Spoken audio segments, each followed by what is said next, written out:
Hey gamers, what's up? Welcome to Gamer Life. This is my second installment of my top 50 videos, top 50 games of all time. Today I'm counting down to number 40 through 31. So, let's get started. My number 40 is Shadows of Brimstone. Shadows of Brimstone is a fully co-op game set in the Wild West. It's a fantasy game with cowboys and Indians with a lot of a high-end sorcery mixed inside. The game is very beautiful to look at. There is a ton of miniatures that come inside of it. Yes, you have to assemble them, but it doesn't take very long to assemble them.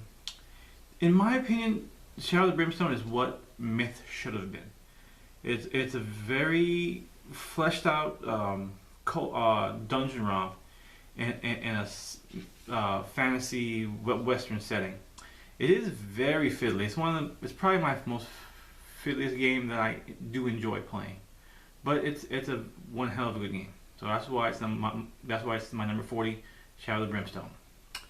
My number 39 is a party game that I just reviewed, Cashing Guns.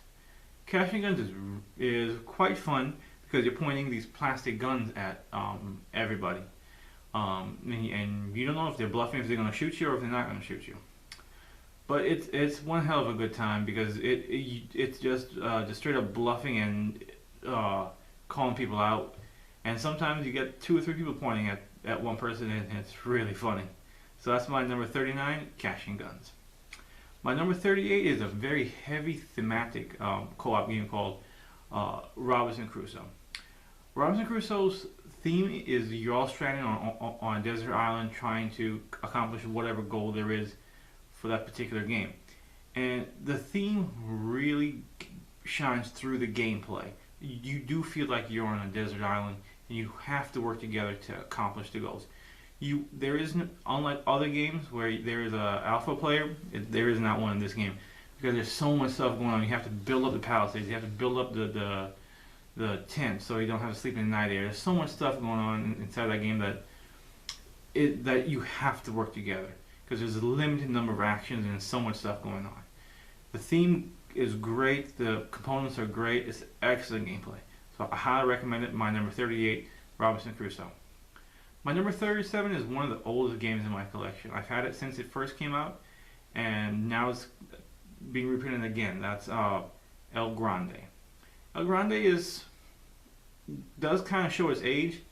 It looks, be honest, it's fairly ugly looking. It's just one bland looking board with these bland looking cards, and it's just a bunch of cubes you're just pushing around the board in a very competitive area control game.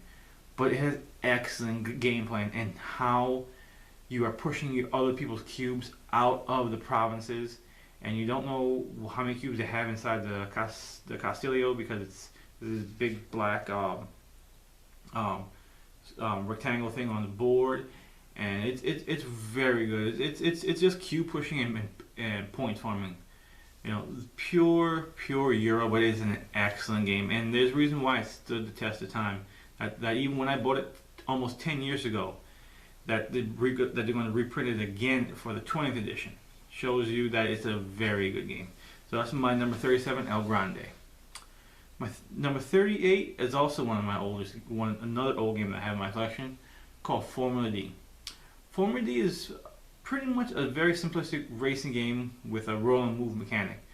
Whatever gear you're in, you're going to roll that dice and you're going to move forward that many spaces. It's very simplistic in gameplay. You just roll and move, and you have some resource management because you're trying to mitigate how much damage you take with your tires or your brakes, because you're trying to always go just a little bit more faster than the other player to try to win. So you're trying to mitigate loss, and also sometimes the dice rolls just screw you. So it happens, but it's an excellent gameplay, and I do enjoy the feel, the very fast feel when you go down those straightaways and you roll the D30. Excellent gameplay. Excellent game. That's my number 36, Formula D. Number 35 is a pure negotiation game that just came back into print called Chinatown. Chinatown players are in the late 70s acquiring and selling property in the Chinatown district of New York. It's pure negotiation, where you're drawing these certain businesses out of the bag and trying to complete those businesses to get more money.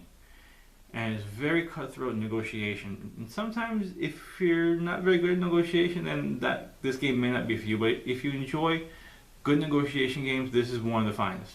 That's my number 35, Chinatown. My number 34 is a very good two-player game called Lost Cities. Lost Cities has been reprinted so many times. It's on several devices, and there's a reason for that, because it's an excellent two-player back-and-forth card game in which you just play the cards and on the 5 different colors, and you have to get over 20 in order for that pile to score any points. And you have the multipliers too, but then again, but the cards that you discard, your opponent can pick up and try to start new chains. So it's a very interesting back and forth gameplay. That's my number 34, Lost Cities. My number 33 is a bluffing game called Skulls and Roses. Skulls and Roses is pretty much a bluffing game, kind of like Liar's Dice, in which you are betting on what's out there. Thing is though, you have to reveal your stack first, so you could be bluffing the whole time, because you're going around trying to bid on how many roses there are. But if you flip over a skull, you lose, and you lose one of your discs, but you have to flip over all yours first. So you could be bluffing and force another player to make a bid. But then again, you could call out and stuck, and then you screw yourself. So it's a very good bluffing game. That's my number 33, Skulls and Roses. Number 32 is a co-op game, kind of like Descent and Super Dungeon Explorer, and that's Level 7 Omega Protocol. Now, how this game separates itself from the other ones is the fact that there is this mechanic in it called adrenaline or fear. I think it's called adrenaline. It's the currency in the game in which the players are spending their adrenaline to do more actions, but as they do more actions, they're giving all their adrenaline tokens to the Overlord, and he can then spend those on his dashboard of different abilities and stuff. So the more the players do, the more the DM feeds off of the players' actions and the game, and he can send out more monsters against the players. It's a very good game. It has tons of stuff inside the box. And I highly recommend it if anybody's looking for a dungeon type sci-fi game.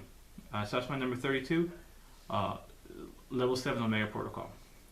And last for today is number 31, Lord of the Rings Confrontation. Lord of the Rings Confrontation is a two-player game. It's a very stripped-down version of the Lord of the Rings trilogy, in which one player plays the Sauron forces, and another player plays the Free Peoples, and it's kind of like Stratego, in a sense in which you don't know what the other player has, but you're still moving your pieces back and forth on the game board. There is a little bit of a tension in the game because certain pieces are good against other pieces, but then again they lose against another piece. So you don't know what the opponent has until you actually have to confront that piece, and then it could be the piece that you can auto kill, or it could be the piece that auto kills you.